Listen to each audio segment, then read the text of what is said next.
नमो अरिहन्ताणं नमो सिद्धाणं नमो आयर्याणं नमो वज्रायाणं नमो लोहितसाहुणं ईशो पञ्चनमोकारो सब्बपावपणासणो मङ्गलाणं च सव्वीसिं पडमं हवै मङ्गलं पडमं हवै मङ्गलम्। ओम शांति शांति शांति। श्रमण भगवान महावीर स्वामीना चरण कमळમાં तथा सद्गुरुदेवना चरण कमळમાં ઉપકારી સર્વ સંત સતીજીના ચરણ કમળમાં આપણા સૌના ભાવપૂર્વક અવિરામ કોટી કોટી વંદન।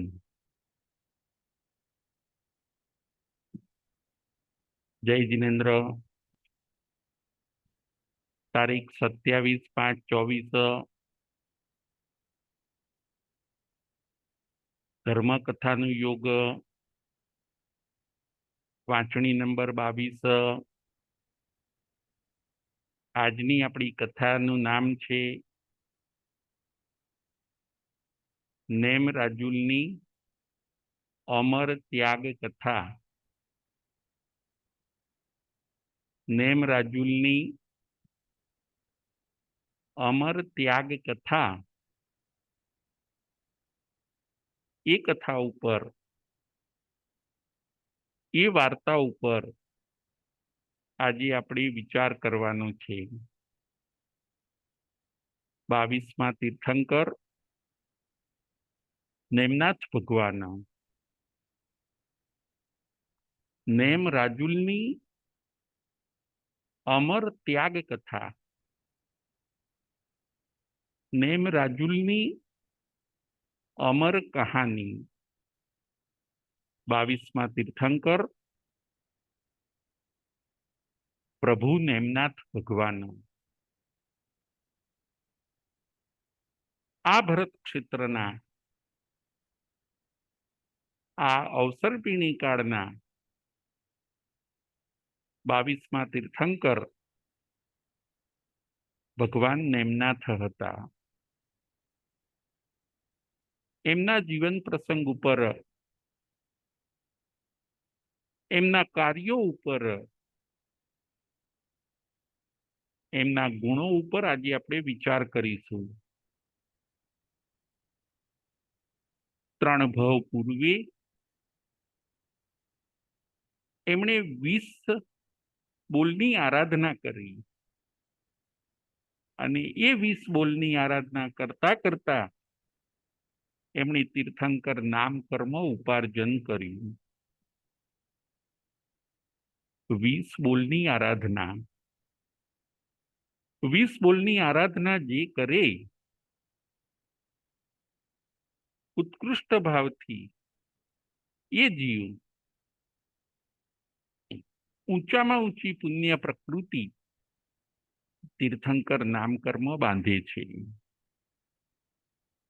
એ 20 બોલ કયા કયા છે એનો વિચાર પણ આપણે અવસરે કરીશું। રેગ્યુલર 2 ટાઈમ પ્રતિક્રમણ કરવું, રોજ સામાયિક કરવી, સમકિતને નિર્મળ પાળવું, રોજ દાન આપવું, નિરતિચાર સંયમ પાળવો, આ બધા છે 20 બોલ। બાય હાર્ટ, ખૂબ ભાવથી, ખૂબ મનથી ભગવાન નેમનાથના જીવે 3 ભવ પૂર્વે 20 બોલની આરાધના કરી અને તીર્થંકર નામ કર્મ નિકાચિત થઈ ગયું। હવે તમે તીર્થંકર બનશો, ફિક્સ થઈ ગયું। અને 3જા ભવમાંથી એ આરાધના કર્યા પછી કાળ ધર્મ પામીને બીજા ભવમાં નેમનાથ ભગવાનનો જીવ અપરાજિત નામના દેવલોકમાં દેવ બને છે। 5 અનુત્તર વિમાનમાં ચોથું વિમાન છે અપરાજિત. ઊંચામાં ઊંચું વિમાન અનુત્તર વિમાન, એમાં ચોથું વિમાન અપરાજિતમાં મોટી સ્થિતિવાળા, લાંબા આયુષ્યવાળા એ પોતે દેવ બને છે. ભગવાન નેમનાથનો જીવ 3 ભવ પૂર્વે ત્રીજા ભવમાં 20 બોલની આરાધના કરી. પાછળના ત્રીજા ભવમાં બીજો ભાવ એમનો અપરાજિત નામના દેવલોકનો, અને અપરાજિત દેવલોકમાં દેવરૂપે રહ્યા એ પોતે ત્યાંથી જોવે છે કે હું ભરત ક્ષેત્રની અંદર ત્યાં જન્મ લેવાનો છું અને મારી માતા કોણ બનવાની છે. જ્યારે એમનું આયુષ્ય ત્યાં પૂરું થવાનું હોય છે ત્યારે એ ઉપયોગ મૂકીને જોવે છે એ દેવ, અને આ ભરત ક્ષેત્રની અંદર સમુદ્ર વિજય નામના રાજા હોય છે અને શિવાદેવી નામની માતા હોય છે, એમની પત્ની હોય છે. એ શિવાદેવી નેમનાથ ભગવાનની માતા બનવાના હોય છે. આ ભગવાન નેમનાથનો જીવ દેવલોકમાં રહ્યા ઊંચેથી ત્યાં રહ્યા નીચે રહેલા ભવિષ્યમાં બનનારા પોતાની માતાને વંદન અને નમસ્કાર કરે છે. જુઓ કેટલો માતૃ પ્રેમ. હજી માતા બન્યા નથી શિવાદેવી, ભવિષ્યમાં બનવાના છે, છતાં પણ નેમનાથ ભગવાનનો જીવ દેવલોકમાંથી ભવિષ્યમાં માતા બનનારા શિવાદેવીને પ્રણામ અને વંદન કરે છે. આ છે માતૃ પ્રેમ. કાળના અવસરે કાળ કરીને દેવલોકમાંથી ચ્યવીને અપરાજિત નામના વિમાનમાંથી ચ્યવીને ભગવાન નેમનાથનો જીવ એ માતા શિવાદેવીની કુક્ષીમાં આવે છે. માતા શિવાદેવી 14 સ્વપ્ન જુએ છે, એક પછી એક 14 સ્વપ્ન સ્પષ્ટ જુએ છે. મધ્યરાત્રિએ જુએ છે. ઉઠીને પોતાના પતિ સમુદ્ર વિજયની આ વાત કરે છે. પતિ પત્ની બંને આનંદિત થાય છે. આ અસાધારણ સ્વપ્ન છે, આ દિવ્ય સ્વપ્ન છે. આ કોઈકને જ આવે એવા સ્વપ્ન છે. વહેલી સવારે નિમિત્તક અગ્નને બોલાવીને ફલાદેશ પૂછે છે. નિમિત્તજ્ઞ કહે છે, આપના ત્યાં ચક્રવર્તી અથવા તો તીર્થંકરનો જન્મ થશે. સૌર્યપુર નગરી, પિતા સમુદ્ર વિજય, માતા શિવાદેવીના ત્યાં ભગવાનનો જીવ માતા શિવાદેવીની કુક્ષીમાં આવે છે. 9 માસ અને 8 દિવસે ભગવાનનો જન્મ થાય છે. નેમનાથ ભગવાનનો જન્મ થાય છે. ધન ધાન્ય સુખ સમૃદ્ધિ વિપુલ માત્રામાં વધે છે. એમનું નામ પાડવામાં આવે છે અરિષ્ટ નેમી. રિષ્ટ એટલે રત્ન. રત્નોનું ચક્ર એટલે રત્નથી બનેલું આખું ચક્ર, ગોળ ચક્ર માતા શિવાદેવીએ જોયું હોય છે. એ ચક્ર આગળ અ લગાડવામાં આવ્યો એટલે નામ બન્યું અરિષ્ટ. રિષ્ટની આગળ અ લગાડવામાં આવ્યો. રિષ્ટ એટલે રત્ન અને અ એટલે અશુભનો નાશ કરનાર. આ ચક્રનું રત્ન કેવું હશે તો કે જે અશુભનો નાશ કરશે. અરિષ્ટ નેમી. ભગવાનનું નામ રાખવામાં આવ્યું અરિષ્ટ નેમી. અરિષ્ટ નેમી થોડાક શ્યામ વર્ણના હોય છે. શ્રી કૃષ્ણ વાસુદેવ અને અરિષ્ટ નેમી બંને પિતરાઈ ભાઈઓ હોય છે. શ્રી કૃષ્ણ મોટા હોય છે અને અરિષ્ટ નેમી નાના હોય છે. એ લોકોનું યાદવ કુળ કહેવામાં આવે છે. દ્વારકા નગરી, સૌર્યપુર નગર, અરિષ્ટ નેમીના પિતાનું નામ સમુદ્ર વિજય અને માતાનું નામ શિવાદેવી. શ્રી કૃષ્ણના પિતાનું નામ વાસુદેવ અને માતાનું નામ દેવકી. બલરામ નામે શ્રી કૃષ્ણને એક ભાઈ પણ હોય છે. આવી રીતે એક જ કુળની અંદર શ્રી કૃષ્ણ અને અરિષ્ટ નેમી કાકા બાપાના દીકરા, પિતરાઈ ભાઈઓ. શ્રી કૃષ્ણ મોટા હોય છે. શ્રી કૃષ્ણની પદવી વાસુદેવની છે. બલરામની પદવી બળદેવની છે. કંસની પદવી પ્રતિ વાસુદેવની છે. જ્યારે અરિષ્ટ નેમીની પદવી ઊંચામાં ઊંચી તીર્થંકરની છે.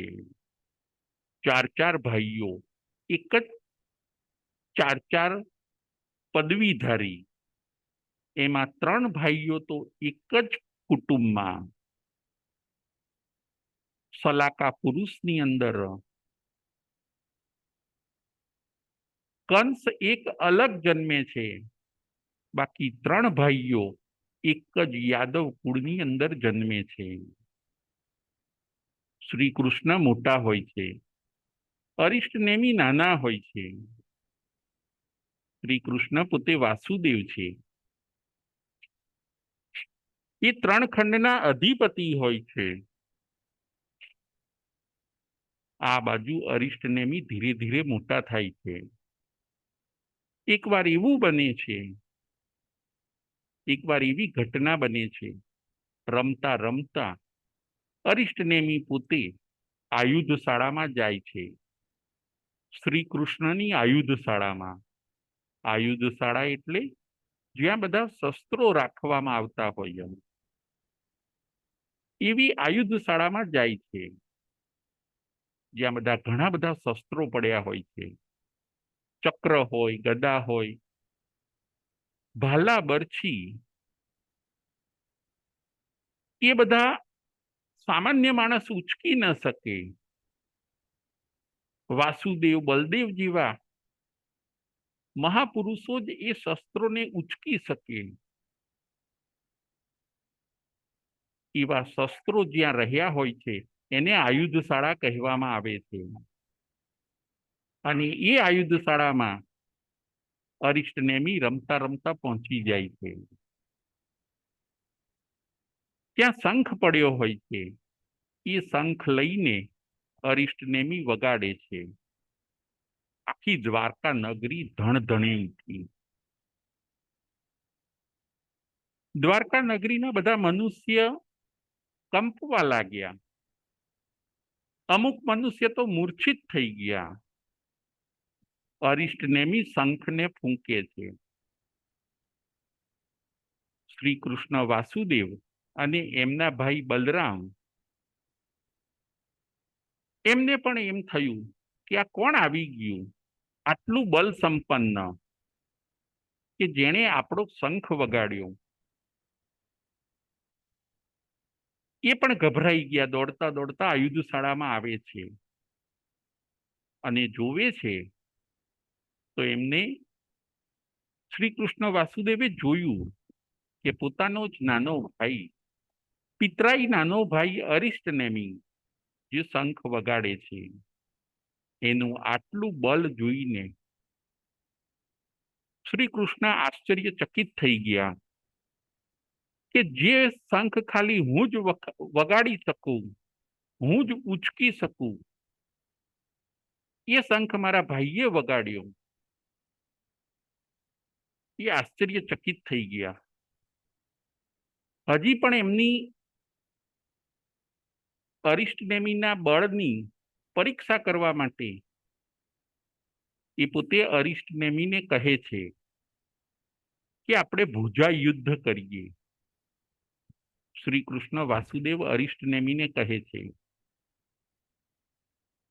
એમને એમના બળની ચકાસણી કરવી હોય છે. આપણે ભુજા યુદ્ધ કરીએ, પોતાના મોટા ભાઈ શ્રી કૃષ્ણને વાગી ન જાય એટલે અરિષ્ટનેમી કહે છે કે ભુજા યુદ્ધ નહીં, આપણે ખાલી ભુજાને નમાવવાનું, હાથને નમાવવાનું યુદ્ધ કરીએ. એનાથી જ ખ્યાલ આવી જશે કે કોની પાસે બળ વધારે છે. અને ભુજાને નમાવવાનું, હાથને નમાવવાનું ચાલુ કર્યું. એક બાજુ શ્રી કૃષ્ણ એમનો હાથ આપે છે અને બીજી બાજુ અરિષ્ટનેમી એમનો હાથ આપે છે. અને અરિષ્ટનેમી એક જ સેકન્ડમાં શ્રી કૃષ્ણના હાથને નમાવી દે છે. એમની આવી અતુલ તાકાત જોઈને શ્રી કૃષ્ણને એમ થઈ ગયું કે આ મારાથી પણ શક્તિશાળી બલ સંપન્ન જીવ કોણ આ દ્વારકા નગરીમાં આવી ગયો. એમને શંકા થઈ, એ થોડા ગભરાયા. એમના ભાઈ બલરામ એમને સાંત્વના આપે છે કે તમે ચિંતા ન કરશો, આ જીવ નિસ્પૃહી છે, અનાસક્ત છે, એ કોઈક તીર્થંકર હોવા જોઈએ. ભવિષ્યમાં તમારું રાજ્ય લઈ ન લેશે, એ પોતે લઈ નહીં લે, તમારું રાજ્ય લઈ નહીં લે, એટલે તમે ચિંતા ન કરો. એ પોતે લોક કલ્યાણ કરવા માટે, જગતના જીવોને તારવા માટે એ આ પૃથ્વી ઉપર આવ્યા હોય એવું લાગે છે. બલરામ કહે છે. એમની અનાસક્ત મુખ મુદ્રા જોઈને આ અરિષ્ટનેમી ભવિષ્યના તીર્થંકર હોઈ શકે એવું બલરામ શ્રી કૃષ્ણને સમજાવે છે. વાસુદેવોની સેવામાં દેવો પણ હોય. દેવો પણ આકાશ માર્ગે આવ્યા અને શ્રી કૃષ્ણને કહે છે કે તમે ગભરાશો નહીં, તમારાથી વધારે બલ સંપન્ન આ અરિષ્ટનેમી બીજા કોઈ નથી, પણ 22માં તીર્થંકર નેમનાથ ભગવાન છે. એ તીર્થંકર બનશે, રાજપાટનો ત્યાગ કરીને પોતાના આત્માનું તો કલ્યાણ કરશે, જગતના હજારો જીવોનું એ કલ્યાણ કરશે. માટે તમારું રાજ્ય ચાલી જશે એવો તમે ભય ન રાખો. શ્રી કૃષ્ણ નિશ્ચિંત થયા. અરિષ્ટનેમી આપણા ત્યાં 4 તીર્થંકરના 2 નામ આપવામાં આવ્યા છે. એક ઋષભદેવનું બીજું નામ છે આદિનાથ ભગવાન. સુવિધિનાથનું બીજું નામ છે પુષ્પદંત.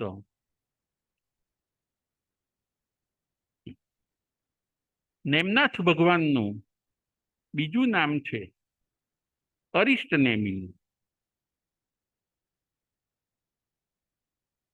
અને ભગવાન મહાવીર સ્વામીનું બીજું નામ છે વર્ધમાન કુમાર. 4 તીર્થંકરો જેઓના 2 નામ છે.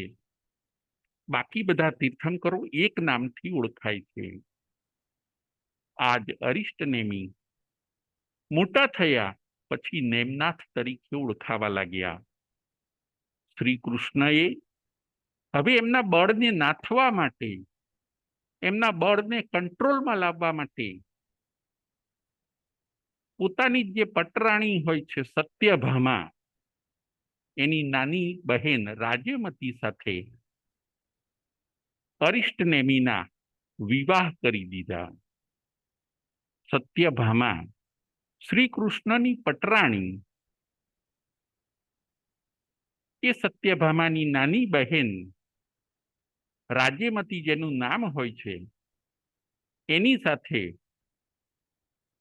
આ નેમકુમારના વિવાહ નક્કી કરી દીધા. નેમકુમાર પોતે અનાસક્ત છે. મોટા ભાઈઓ અને વડીલો નો વિનય કરે છે, એમની વાતને આદર આપે છે.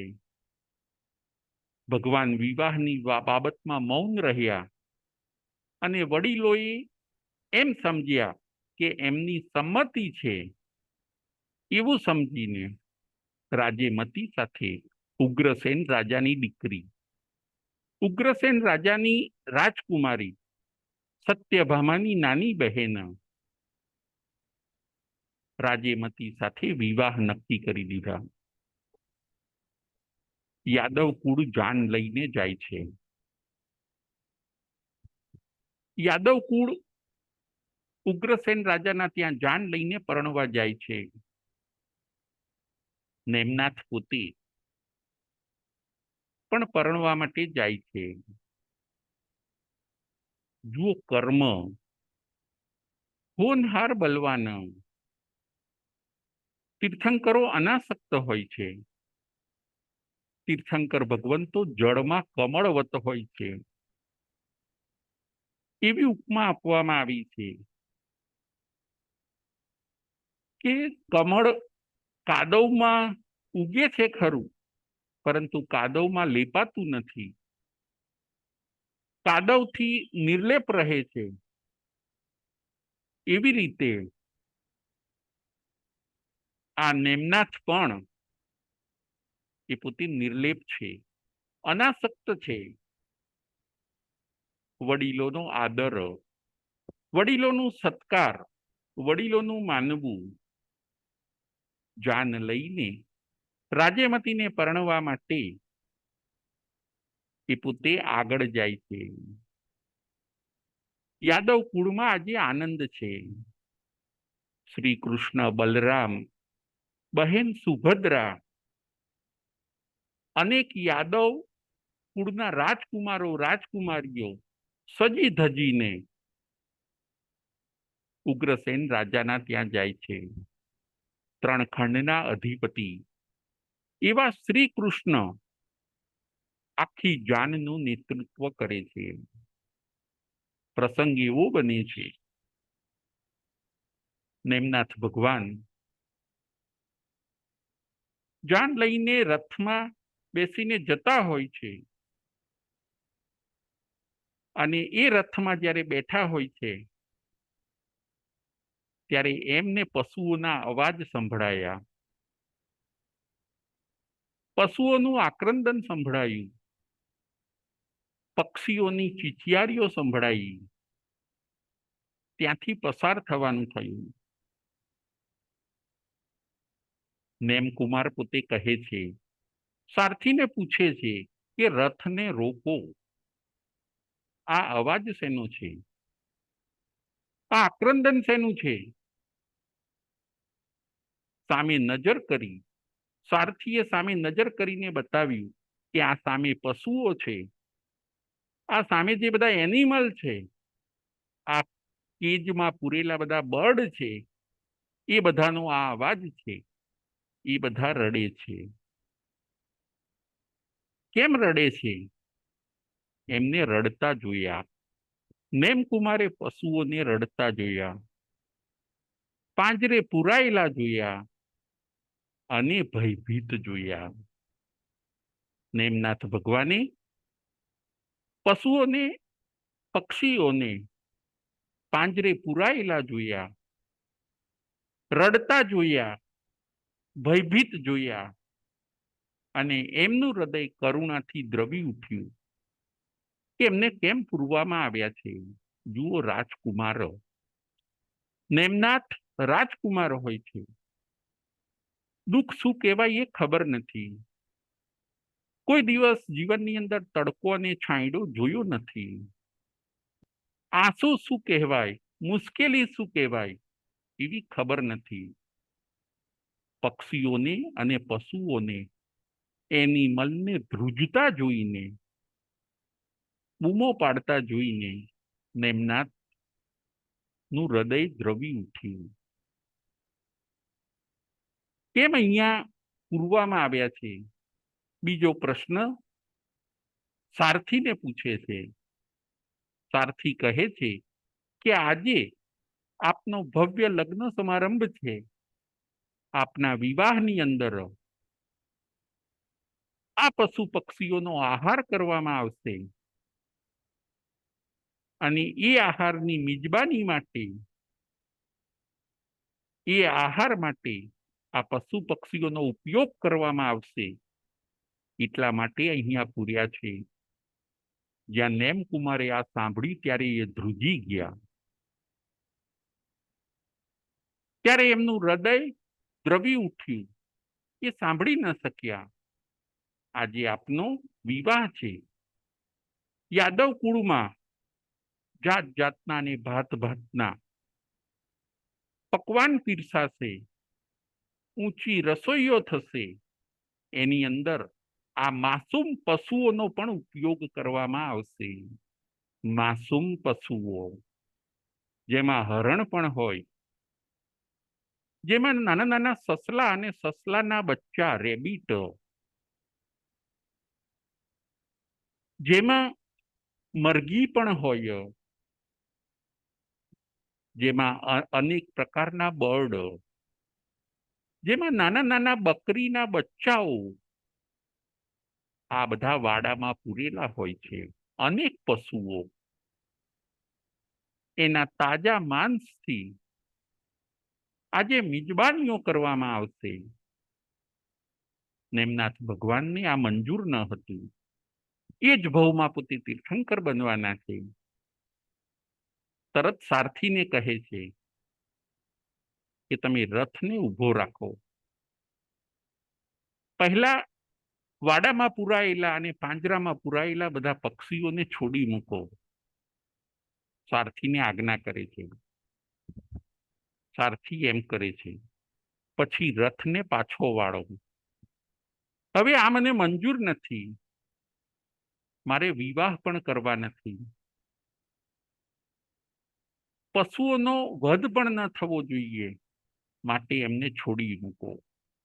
પશુઓને છોડી મૂકવામાં આવ્યા. પશુઓ આનંદિત થઈને ઉડી ગયા.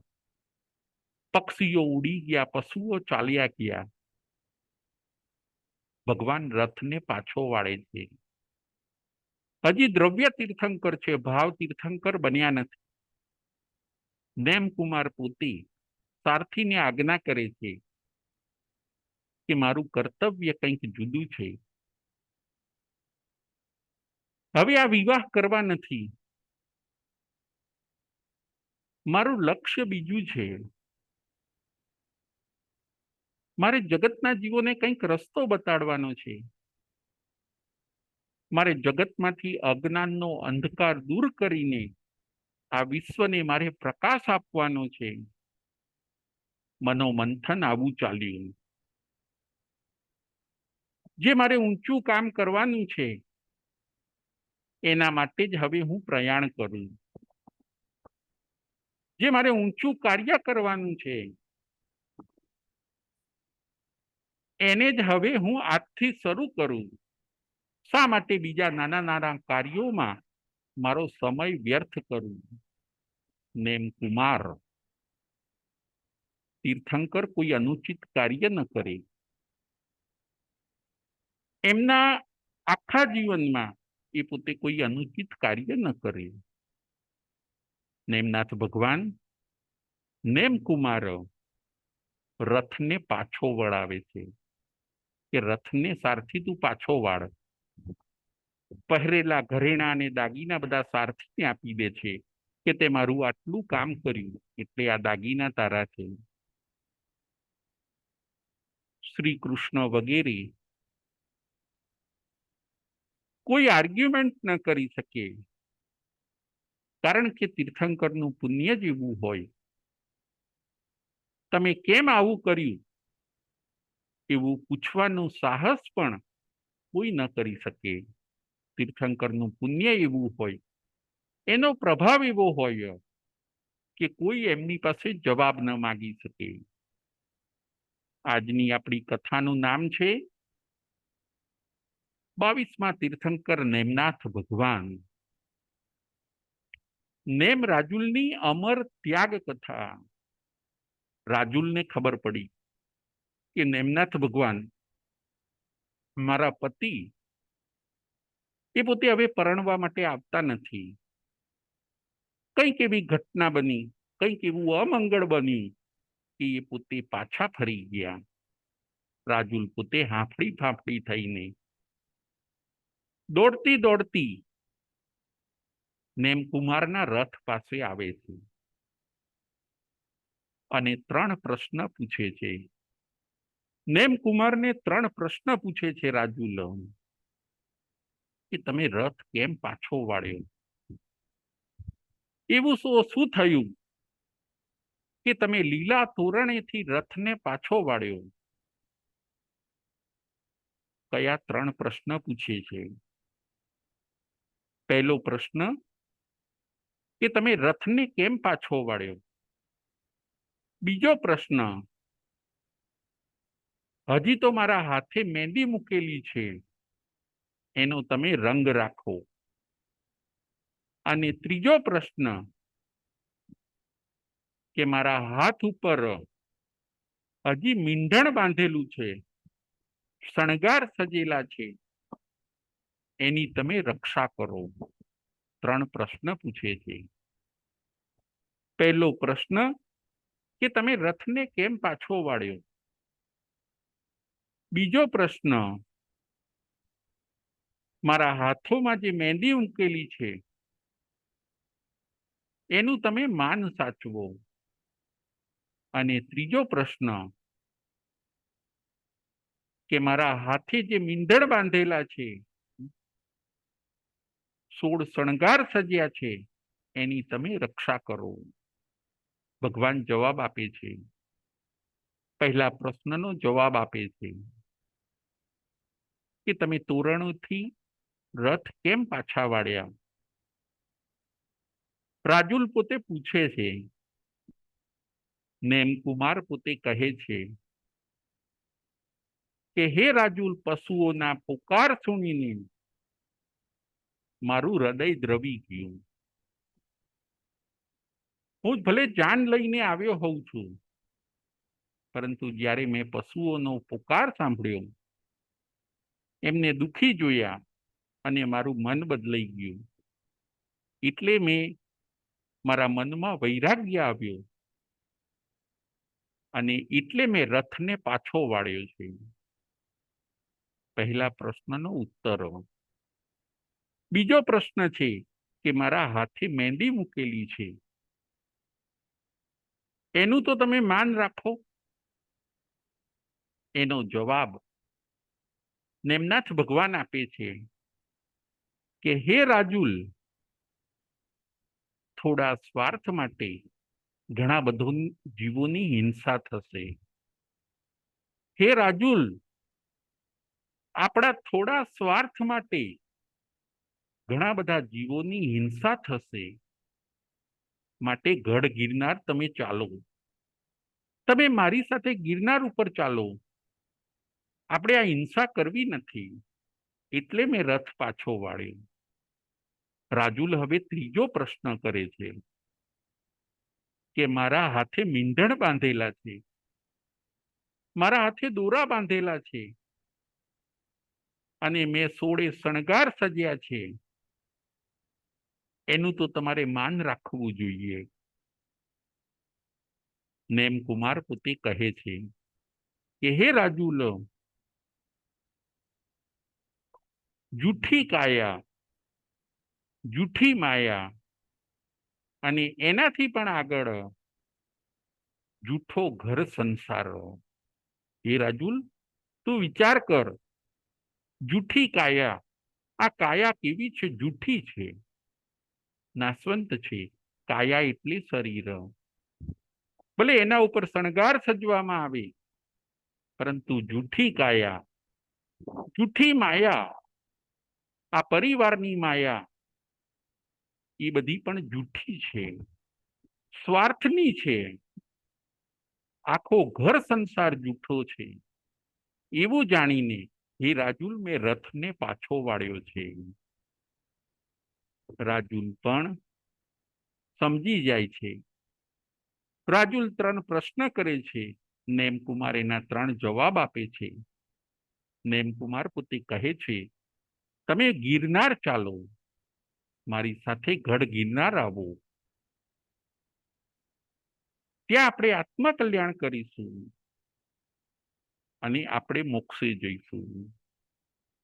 રાજુલ રાગના કારણે થોડો કલ્પાંત કરે છે, થોડો વિલાપ કરે છે, પરંતુ વિલાપને એ પોતે વૈરાગ્યમાં બદલી દે છે.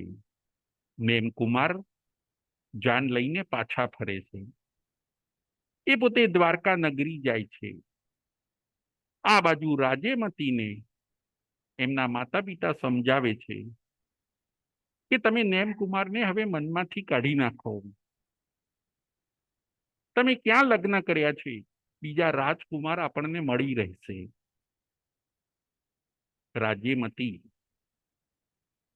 આર્ય સન્નારી, એ જ ભવે મોક્ષે જનારો આત્મા, એ પોતે કહે છે કે ભલે મેં લગ્ન નથી કર્યા, પરંતુ હું મનથી તો નેમકુમારને વરી હતી. એટલે હવે તો એમનો જે રસ્તો, એ જ રસ્તો મારો છે. એમની પાસે જઈને એ જે આજ્ઞા કરશે એ હું શિરોમાન્ય કરીશ. આજની આપણી કથા છે નેમ રાજુલની અમર ત્યાગ કથા. આ છે રાજુલનો ત્યાગ. એમની પાસે જઈશ અને જે આજ્ઞા કરશે એ હું શિરોમાન્ય કરીશ અને એ પ્રમાણે હું જીવન જીવીશ. રાજુલ પોતે આવું નક્કી કરે છે. નેમકુમાર પોતે રથને લઈને દ્વારકા પાછા પહોંચી જાય છે. 1 વર્ષ સુધી વરસીદાન આપવાનું ચાલુ કરે છે. 1 વર્ષ સુધી એ દિવસથી શરૂ કર્યું. 1 વર્ષ સુધી એ પોતે વરસીદાન આપે છે. સવારથી બેસે, બપોર સુધી એ પોતે તીર્થંકર વરસીદાન આપે અને વરસીદાન આપ્યા પછી 1 વર્ષ પૂરું થયું એટલે ભગવાન નેમનાથ, જે હજી દ્રવ્ય તીર્થંકર છે, એવા નેમકુમાર એ પોતે દીક્ષા લે છે. તીર્થંકર સ્વયં દીક્ષા લે. તીર્થંકર જાતે પંચમુષ્ટિ લોચ કરે, એવી રીતે નેમકુમાર પણ પંચમુષ્ટિ લોચ કરે છે. યાદવ કુળ સર્વ આજે સાથે છે. અતુલ બળના સ્વામી એવા નેમકુમાર આજે દીક્ષિત થાય છે. દેવોની હાજરી છે. દેવો દીક્ષા મહોત્સવ ઉજવે છે. દેવદુંદુભી વગાડવામાં આવે છે. પંચવૃષ્ટિ, ફૂલોની વૃષ્ટિ કરવામાં આવે છે અને ભગવાન નમો સિદ્ધાણમ બોલીને યાવત જીવન સાવધ્ય યોગોનો ત્યાગ કરીને સામાયિક ચારિત્રને અંગીકાર કરે છે અને ચોથું મનઃપર્યોગ જ્ઞાન મેળવે છે. હવે નેમકુમારે દીક્ષા લીધી. દીક્ષા પોતે પાળે છે. દીક્ષિત થયા પછી સંયમ પછી નંબર આવે તપનો. સંયમ લીધા પછી નંબર આવે છે તપનો. હવે નેમ કુમાર એ તપની અંદર લાગી જાય છે. તપ કરતા કરતા 54મા દિવસે એમને કેવળ જ્ઞાન અને કેવળ દર્શનની પ્રાપ્તિ થાય છે. 4 ઘનગતિ કર્મનો ક્ષય કરે છે. જ્ઞાનાવરણીય, દર્શનાવરણીય, મોહનીય અને અંતરાય કર્મનો ક્ષય કરીને 54મા દિવસે નેમનાથ પોતે કેવળ જ્ઞાન અને કેવળ દર્શનને પ્રાપ્ત કરે છે. ભગવાન નેમનાથ. 22મા તીર્થંકર નેમનાથ ભગવાન. હવે કેવળ જ્ઞાન અને કેવળ દર્શન પ્રાપ્ત થયું. હવે પોતે તીર્થની સ્થાપના કરે છે અને તીર્થની સ્થાપના કર્યા પછી અનેક રાજકુમારો અને રાજકુમારીઓને પોતે દીક્ષા આપે છે. તીર્થંકરમાં એવી વિશેષતા હોય કે એમની પહેલી જ દેશનાની અંદર તીર્થની સ્થાપના થઈ જાય. એમની પહેલી જ સ્પીચ બધા સાંભળે અને તીર્થની સ્થાપના થાય. ગૃહસ્થ પોતે, મનુષ્યો પોતે સાધુ સાધ્વીજી બને અને શ્રાવક શ્રાવિકા બને. એટલે આવી રીતે ચતુર્વિધ સંઘની સ્થાપના થઈ જાય. એમની પ્રથમ દેશના સમો શરણમાં રચાય. એમની દેશનાની અંદર એકમાત્ર નારકીઓ ના હોય, બાકી દેશનાની અંદર 64 ઇન્દ્રો, દેવદેવીઓ, મનુષ્યાણીઓ, તિર્યંચ અને તિર્યંચાણીઓ બધા આવે. કોઈક સંકિતની પ્રાપ્તિ કરે, કોઈક શ્રાવકપણાની અને શ્રાવિકાપણાની પ્રાપ્તિ કરે, કોઈક સાધુ બને અને કોઈક સાધ્વીજી બને. રાજીમતી પણ ભગવાન નેમનાથ પાસે દીક્ષિત થાય છે અને એમના શિષ્યા બને છે. એમની સાથે બીજી અનેક રાજકુમારીઓ પણ ભગવાન પાસે દીક્ષિત થાય છે. ભગવાન નેમનાથનું શાસન ચાલ્યું.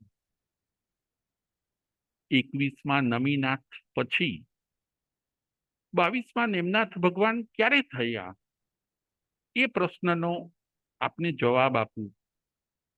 21મા નમીનાથ ભગવાન, એમના પછી 22મા નેમનાથ ભગવાન 5 લાખ વર્ષે થયા. 5 લાખ વર્ષનો ગેપ છે બંને વચ્ચે. 5 લાખ વર્ષની અંદર 1000 વર્ષ ઓછું રહ્યું.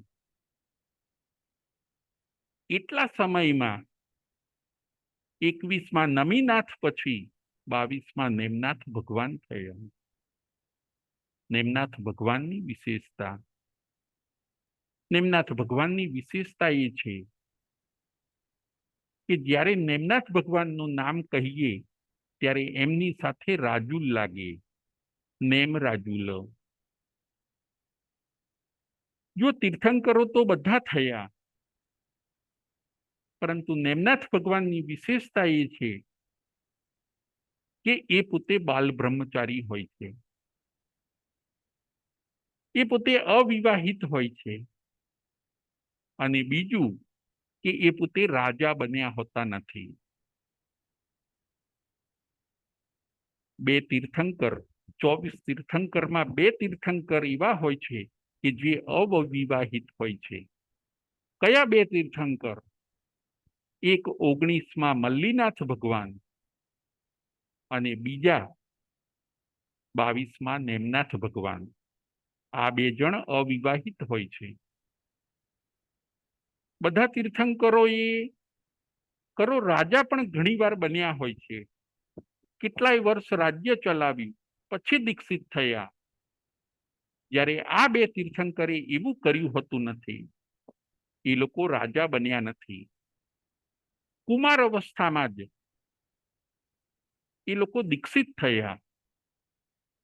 એ વિશેષતા આ નેમનાથ ભગવાનના જીવનમાં છે. નેમનાથ ભગવાન અવિવાહિત હતા. બીજું, એમની અને રાજુલની પ્રીત નવ નવ ભવથી ચાલી આવતી હોય છે. નવ નવ ભવની પ્રીત, નેમ રાજુલની પ્રીત નવ નવ ભવની પ્રીત. એમાં 5 ભવમાં પોતે પતિ અને પત્ની બને છે, અને વચ્ચેના 4 ભવની અંદર દેવલોકના દેવ બને છે. ત્યારે એ લોકો દેવ મિત્ર તરીકે બને છે. ફરીથી 5 ભવની અંદર એ લોકો પતિ પત્ની બને છે.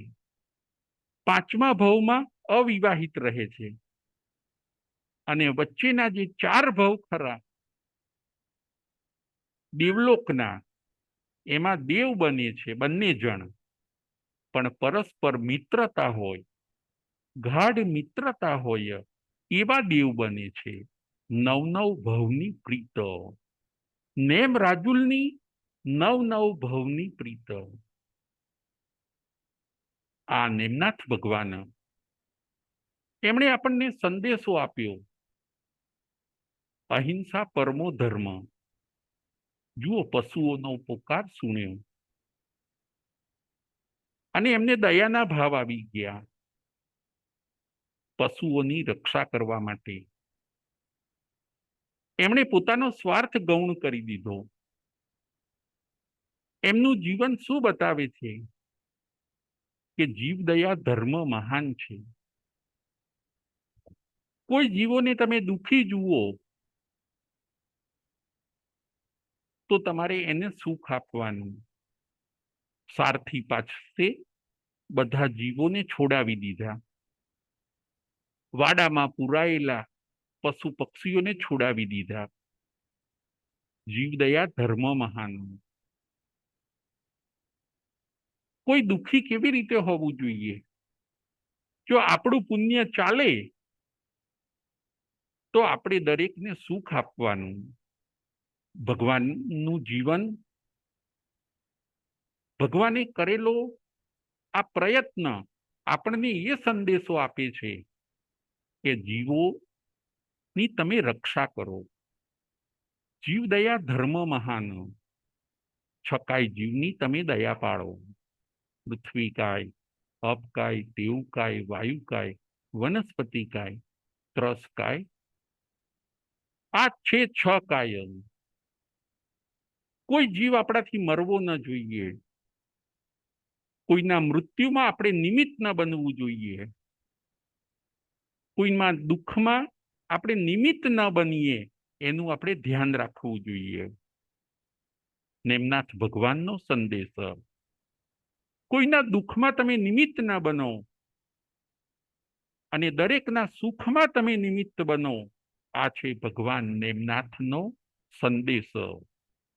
એમના જીવનમાંથી આપણને આ જાણવા મળે છે.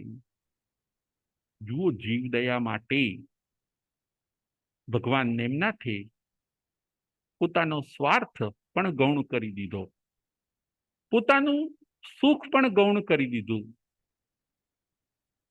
જીવોની દયા પાડવા માટે એમણે રાજુલનો પણ ત્યાગ કર્યો.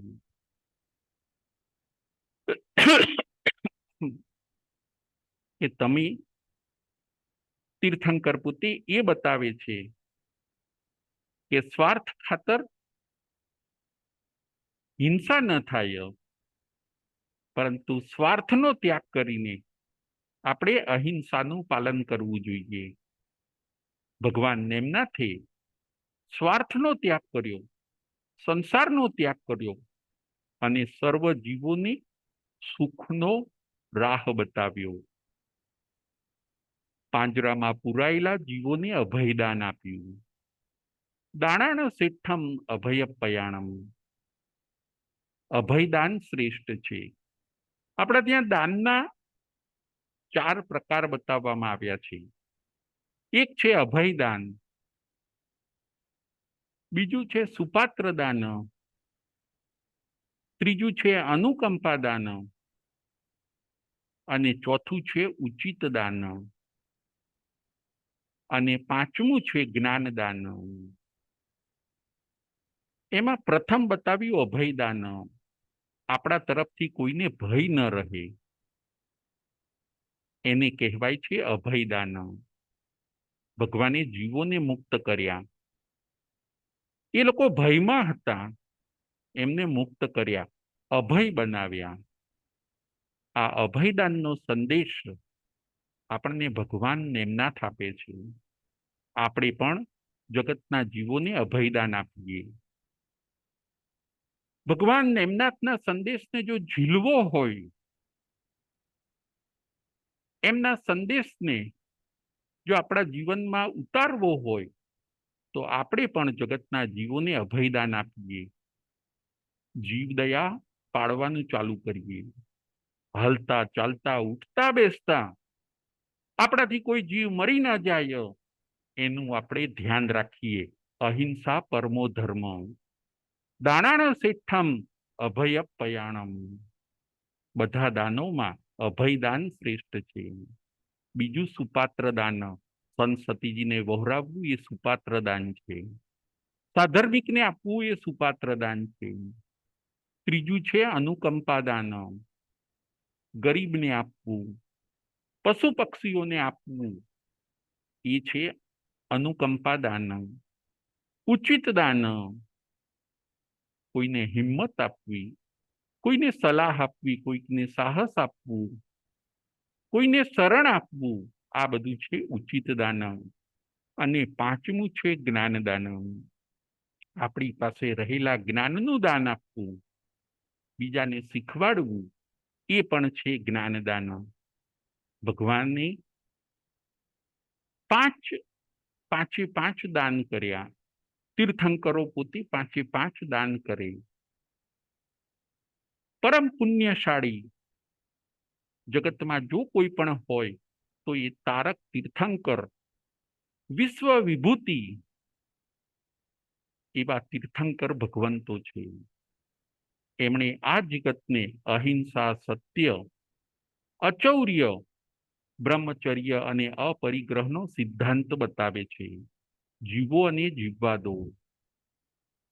તમને સુખ શાંતિ જોઈએ છે તો તમે બીજા જીવોને પણ સુખ શાંતિ આપો.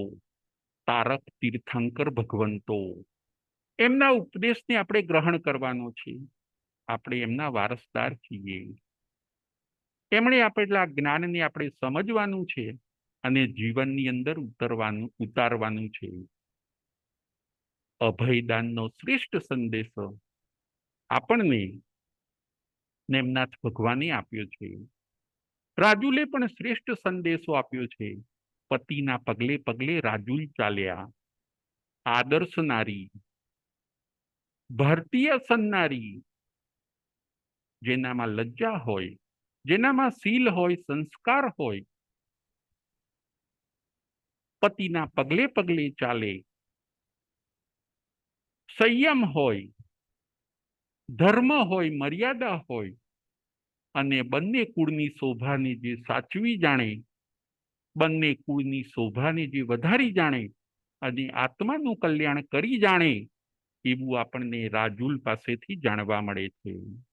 નેમ રાજુલની અમર ત્યાગ કથા 22માં તીર્થંકર નેમનાથ ભગવાન એમના પાવન અહિંસા સંદેશને અને રાજુલની આર્ય સન્નારી તરીકેની ઊંચી પ્રતિભાને આપણે નજર સમક્ષ લાવીને એવા આદર્શોથી આપણા જીવનને પણ આપણે પાવન બનાવવાનું છે. ભગવાન નેમનાથ પોતે ઘણું વિચરણ કર્યું અને સર્વ કર્મનો ક્ષય કરીને અનેક જીવોને તાર્યા, અનેક જીવોને પ્રતિબોધ આપ્યો, અનેકને મોક્ષે પહોંચાડ્યા અને સર્વ કર્મનો ક્ષય કરીને ગિરનાર પર્વત પરથી મોક્ષે ગયા. રાજુલ પણ પોતે મોક્ષે ગયા. ભાગ્યશાળી અને પુણ્યશાળી પરમ તીર્થંકર પરમાત્માના આવા સરસ ઉપદેશને, આવા પાવન સંદેશને આપણે આપણા જીવનની અંદર પણ ઉતારીએ. આજની આપણી કથાનો વિષય છે નેમ રાજુલની અમર ત્યાગ કથા.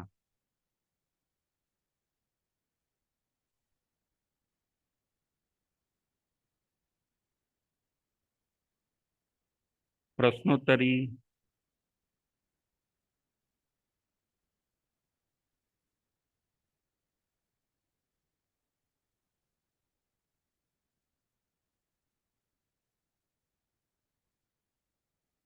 કયા તીર્થંકર ભગવાનના બે નામ હોય છે? કયા તીર્થંકર ભગવાનના બે નામ હોય છે? ચૈતાલીબેન, ધ્રુવ. જય જિનેન્દ્ર. જય જિનેન્દ્ર. 24 માંથી 4 તીર્થંકરના બે નામ છે. એમાં ઋષભદેવ ભગવાનનું બીજું નામ છે આદિનાથ સ્વામી, સુવિધિનાથ સ્વામીનું બીજું નામ પુષ્પદંત સ્વામી, ત્રીજા નેમનાથ ભગવાન છે એમનું બીજું નામ છે અરિષ્ટ નેમી, અને મહાવીર સ્વામીનું બીજું નામ છે વર્ધમાન કુમાર. બહુ સરસ, બહુ સરસ, થેન્ક યુ. હવે આગળનો પ્રશ્ન. કયા બે તીર્થંકર અવિવાહિત હોય છે? કયા બે તીર્થંકર ભગવંત અવિવાહિત હોય છે?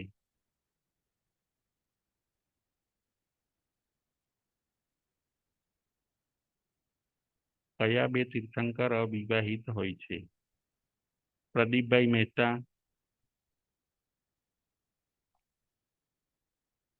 પ્રદીપભાઈ મહેતા.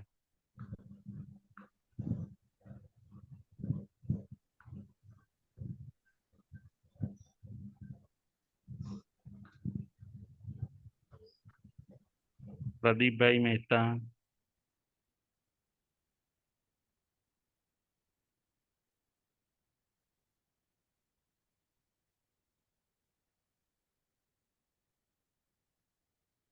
ચૈતાલીબેન. ચૈતાલીબેન. જય જિનેન્દ્ર. જય જિનેન્દ્ર. 24 તીર્થંકર માંથી 2 તીર્થંકર અવિવાહિત હતા. એક તો 19માં મલ્લીનાથ ભગવાન અને 22માં નેમનાથ ભગવાન. બહુ સરસ, બહુ સરસ. હવે આગળનો પ્રશ્ન. કયા 3 પ્રશ્ન રાજુલ નેમનાથ ભગવાનને કરે છે? કયા 3 પ્રશ્ન રાજુલ નેમનાથ ભગવાનને કરે છે? પ્રદીપભાઈ મહેતા. કયા 3 પ્રશ્ન રાજુલ? જય જિનેન્દ્ર. લાસ્ટ ટાઈમ મારું માઇક જ મ્યુટ નહોતું થયું, એટલે મ્યુટ જ રહ્યું, ખુલ્લું નહોતું. Yes yes. રાજુલ નેમનાથને 3 પ્રશ્ન પૂછે છે. પહેલો પ્રશ્ન, રથને કેમ પાછો વાળ્યો? બીજો પ્રશ્ન, હજી તો હાથમાં મહેંદી મૂકી છે, તેનો રંગ પણ ગયો નથી, એ રંગ તમે રાખો, એમ માન રાખો એમ. બરાબર.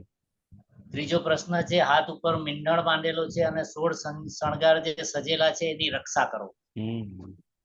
એના શું જવાબ આપે છે નેમનાથ ભગવાન? શું જવાબ આપે છે એના જવાબમાં? પેલા પ્રશ્નના જવાબમાં રથને પાછો કેમ વાળ્યો એમાં કહે છે કે પશુઓના પ્રકારથી મારું હૃદય દ્રવી ગયું અને વૈરાગ્ય આવ્યો. બહુ સરસ. બીજા પ્રશ્નના જવાબમાં કહે છે કે હે રાજુલ, તમે થોડા સ્વાર્થ માટે ઘણા જીવોની હિંસા થશે, આપણા થોડા સ્વાર્થ માટે ઘણા બધા જીવોની હિંસા થશે, માટે ગિરનાર ગઢ ચાલો એમ.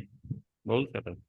અને ત્રીજા પ્રશ્ન માટે કહે છે કે આ આપણી કાયા છે એ જૂઠી કાયા અને માયા અને જૂઠો ઘર સંસાર છે, બધું નાશવંત છે, સ્વાર્થી છે, એનો ત્યાગ કરવાનો છે. બહુ સરસ, બહુ સરસ. હવે છેલ્લો પ્રશ્ન. 5 પ્રકારના દાન કયા કયા? 5 પ્રકારના દાન કયા કયા?